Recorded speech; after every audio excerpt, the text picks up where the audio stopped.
we have less than a minute, and so I'm going to ask a very complicated question. It goes back to Susan's point about the shutdown and the president.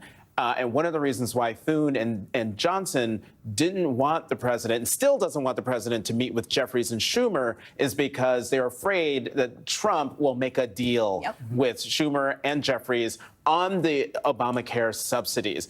Do you think, Basil, that next week we're going to see the president, to Susan's point, he's got to get involved if this impasse is going to end. He gets involved and he ends up making a deal with those two. I think it's more likely than not at this point because of what the point that Susan made. He can sense the tide turning, and everything that Republicans have tried to do. And to your point, they didn't think Democrats would last this long, and they have. No. 39 No, days? I didn't. I